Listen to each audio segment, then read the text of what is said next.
this is Joseph Mendoes with another video for virtualsheetmusic.com. You may be wondering, where's my instrument? I always start off these videos with my instrument in front of me, and usually I demonstrate something or something like that. But today, I'm not going to be demonstrating anything.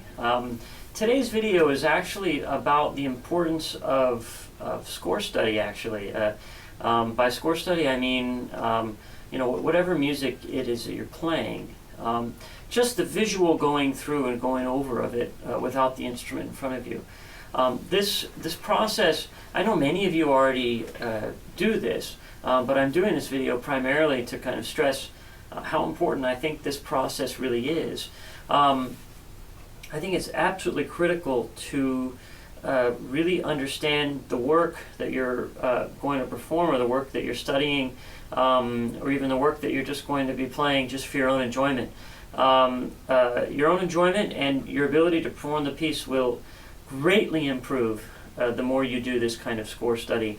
I have, holding here in front of me, I don't know if you can see it, but it's my copy to the Dvorak Concerto, Dvorak Cello Concerto, and I've played this piece many times, and it's always interesting to me that when I'm doing score study, when I'm just looking at the part, or even better, looking at the full orchestral score, or just the piano reduction or something, it always stuns me how much I learn about the piece and how much I discover is lacking in my own approach to the piece.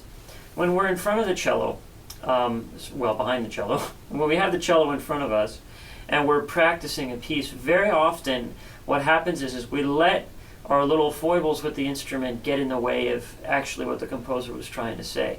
You see, very often, in cases such as the Dvorak Cello Concerto, or the Haydn Cello Concertos, or the Brahms Cello Sonatas, or the Beethoven Sonatas, or whatever piece you can think of, most of the time, the really great works were not written by cellists. Of course, there were many pieces that were written by cellists, and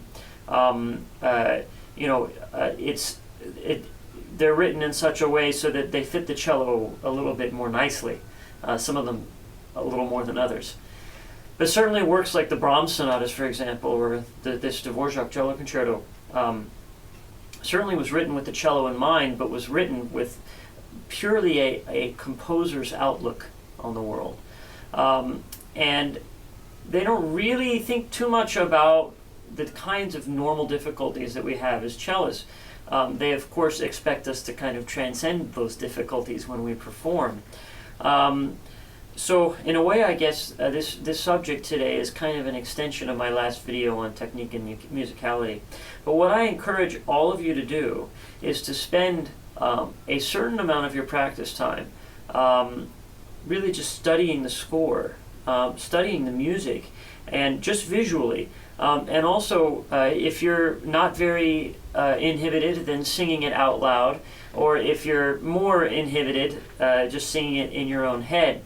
What you'll find is that there are all sorts of little markings and articulations and dynamics and things that you're just not doing, that are there in the score, that you think that you're doing, but really are not happening in your performance.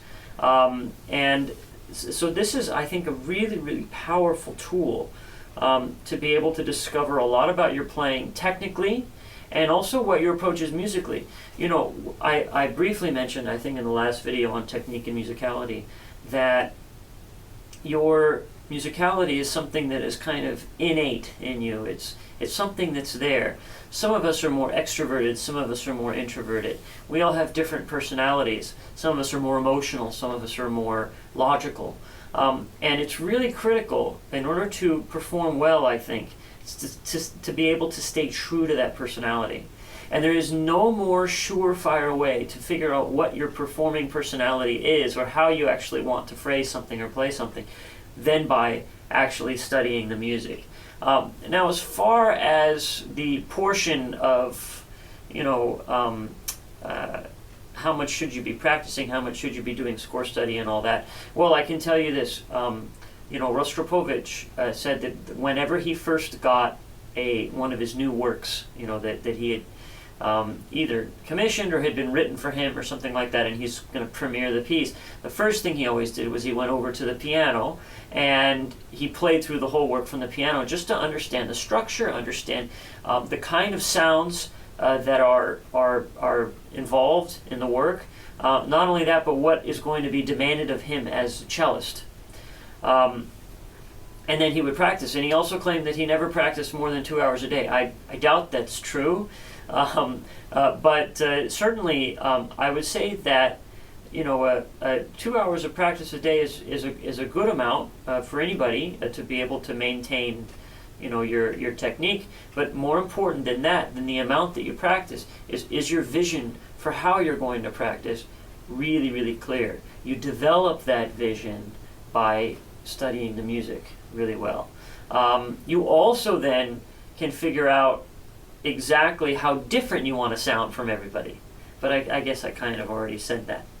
So anyway, that's what I would encourage all of you to do. And again, I'm sorry there's no demonstrations today or no actual technical advice. But again, I feel this is a really, really, really important topic. So I can't wait to see all of your comments. I hope many of you already do this kind of score study.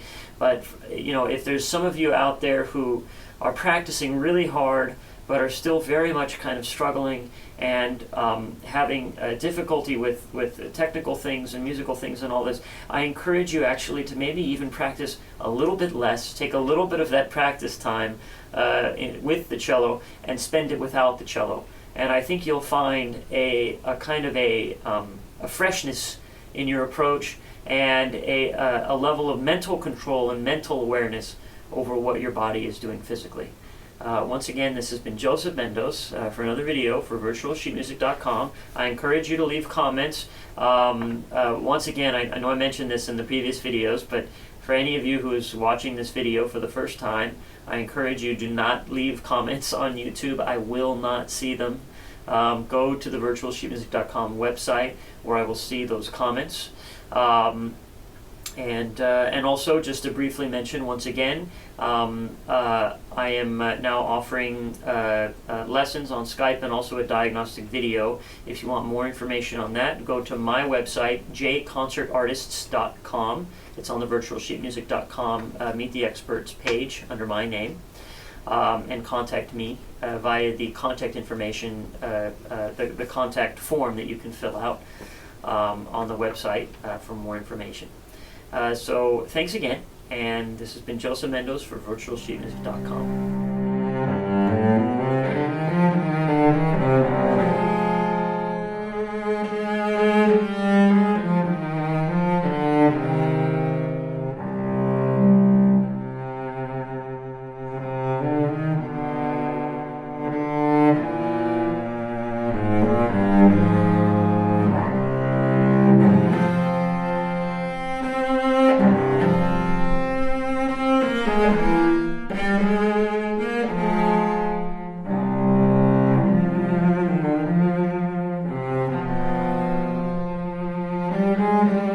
Thank you.